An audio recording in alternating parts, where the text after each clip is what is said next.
everyone, welcome back to WebTech tutorial.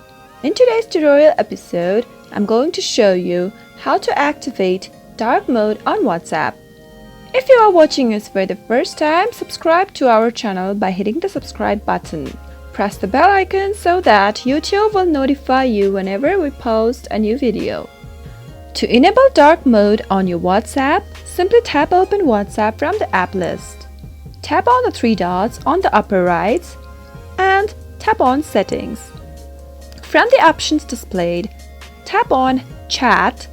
Under the Display section, you'll see Theme and Wallpaper. Simply tap on Theme and choose the theme to dark. Tap on OK, and as you can see, you've enabled dark mode on WhatsApp. Turning on dark mode saves energy consumption on devices and is easier for your eyes. I hope you found the video useful. If you did, go ahead and give it a thumbs up.